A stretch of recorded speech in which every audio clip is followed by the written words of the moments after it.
Satu keluarga korban pembunuhan di Desa Babulu Laut, Kabupaten Penajam Pasir Utara dimakamkan pada Selasa lalu. Pemakaman satu keluarga korban pembunuhan di Desa Babulu Laut, Kabupaten Penajam Pasir Utara diselimuti suasana haru.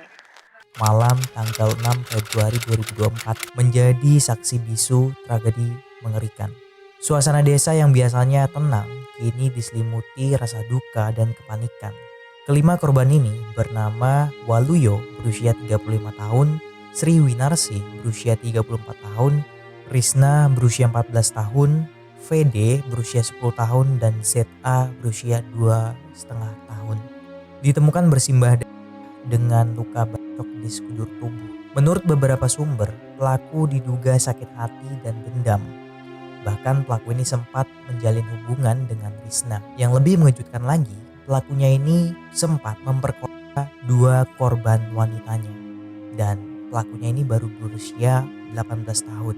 Peristiwa ini kali pertama diketahui oleh Ketua RT 18 Desa Babulu Laut, Kecamatan Babulu. Dini hari itu, pintu rumahnya diketuk dua warga yang memberitahu bahwa telah terjadi pembunuhan. Kedua pria itu bernama Junaidi dan kakaknya.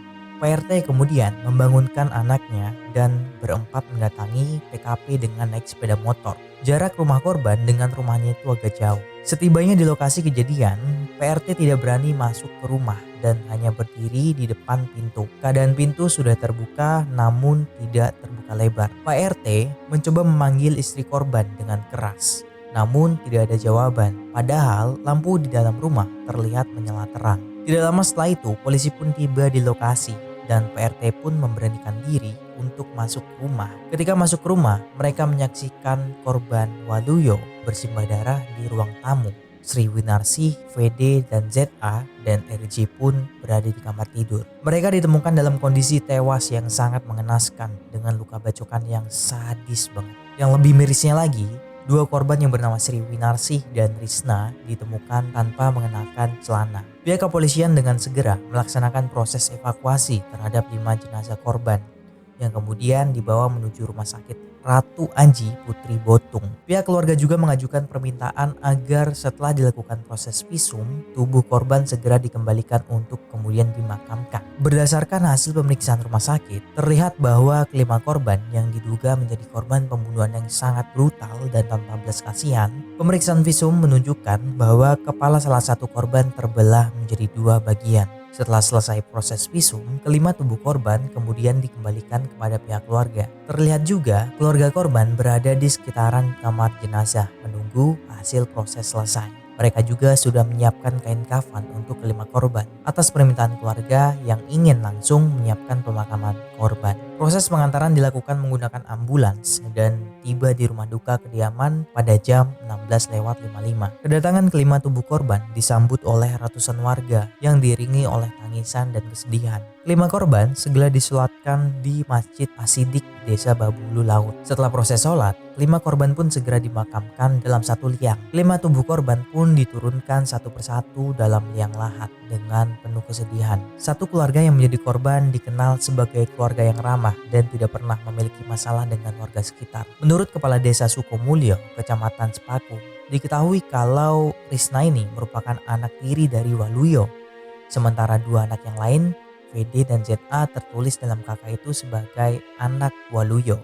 Di sisi lain, polisi yang pada saat itu melakukan olah TKP pun menanyakan ke beberapa orang saksi, termasuk Junaidi dan kakaknya. Karena mereka lah orang yang pertama kali melihat atau melaporkan kejadian tersebut. Junaidi mengatakan saat itu dia melihat ada sekitar 3-10 orang yang melakukan aksi keji tersebut. Awalnya status yang diberikan kepada Junaidi adalah sebagai saksi dan ia dibawa ke Polres Penajam Pasir Utara untuk dimintai keterangan lebih lanjut. Meskipun demikian, penyelidikan dan olah TKP terus dilakukan secara intensif. Seiring dengan hasil olah TKP dan keterangan yang diberikan oleh Junaidi dianggap tidak masuk akal. Setelah dilakukan pendalaman kasus, ternyata awal mula dari kasus ini terungkap.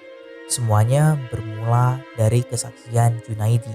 Kesaksian ini ternyata tidak sejalan dengan fakta yang ditemukan di tempat kejadian perkara atau TKP. Oleh karena itu, pihak kepolisian mulai mendalami keterangan saksi remaja tersebut. Setelah melakukan pemeriksaan secara intensif, Dan hanya dalam beberapa jam, pihak kepolisian berhasil mengungkap kasus pembunuhan ini. Awalnya, Junaidi memiliki status sebagai saksi. Namun status itu berubah menjadi tersangka setelah mengaku bahwa ia adalah pelaku tunggal dalam kasus pembunuhan tersebut.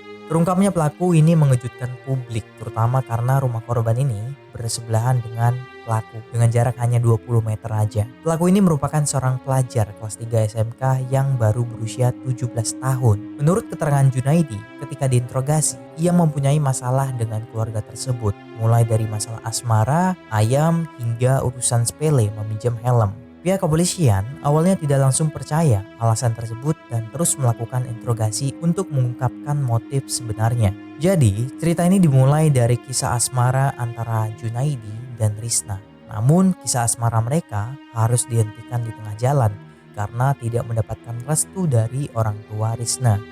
Selain itu, terdapat riwayat cekcok antara keluarga korban dan pelaku yang bermula dari masalah ayam dan peristiwa terakhir terkait masalah helm. Korban ini pernah meminjam helm dari pelaku, namun sudah 3 hari lamanya helm tersebut tidak dikembalikan. Jadi kronologi sebenarnya itu gini. Pada hari Senin, tanggal 5 Februari 2024, pada saat itu Junaidi bersama dengan teman-temannya tengah nongkrong sambil menegak miras, minum miras gitu ya, yang berjarak sekitar 500 meter dari rumah korban.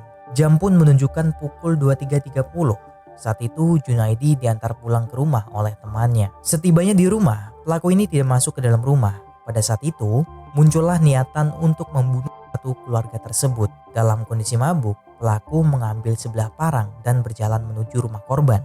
Junaidi pada saat itu mematikan listrik dan masuk ke dalam rumah. Pada malam itu, korban Waluyo berada di luar rumah dan tidak berselang lama setelah itu korban pun pulang. Setelah membuka pintu, pelaku segera menghampiri dan langsung menghujamkan parang pada bagian tubuh korban Waluyo. Adanya suara berisik pun membangunkan istri korban yang bernama Sri tadi. Saat itu, Junaidi kembali mengarahkan parangnya kepada Sri sampai Sri tidak bernyawa. Kemudian dia pun kembali menghabisi VD dan ZA yang masih berusia 10 dan 2,5 tahun. Dan yang terakhir, dia mengarahkan parangnya ke arah Risna, sang mantan kekasih. Diketahui Junaidi ini menghabisi nyawa 5 korbannya menggunakan parang tanpa gagang sepanjang 60 cm. Setelah itu Junaidi ini sempat memperkaos korban Risna dan Sri, ibunya, secara bergantian. Junaidi juga sempat mengambil ponsel dan uang sejumlah 300.000 dalam rumah tersebut. Setelah melakukan perbuatannya, Junaidi kembali ke rumahnya, mandi dan merendam bajunya. Lalu mengajak kakaknya untuk melaporkan ke ketua RT 18 tentang kejadian pembunuhan. Seolah-olah dia beralibi kalau telah terjadi pembunuhan, padahal dia sendiri yang membunuh. Pihak kepolisian awalnya menetapkan perlakuan sebagai anak di bawah umur kepada Junaidi. Namun pada tanggal 27 Februari, pelaku genap berusia 18 tahun. Sehingga tidak lagi dikategorikan sebagai anak di bawah umur. Hal ini membuat pelaku akan diperlakukan sebagai pelaku kejahatan dewasa dan dapat dijerat dengan pasal 340 dengan hukuman maksimal pidana mati. Bagus, mati, jangan hukuman seumur hidup, gak cukup itu.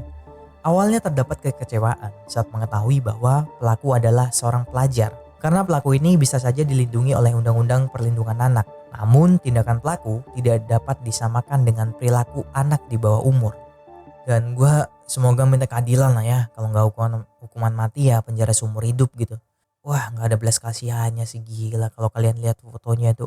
Dan untuk 5 korban semoga diterima di sisinya dan diampuni segala dosa-dosanya. Amin. Dan semoga keluarga yang ditinggalkan diberikan ketabahan dalam menghadapi cobaan ini. Dan terima kasih sudah menonton video ini. Kalau ada salah kata ataupun kata yang kurang pas atau kurang lengkap, mohon kalian tambahkan di kolom komentar.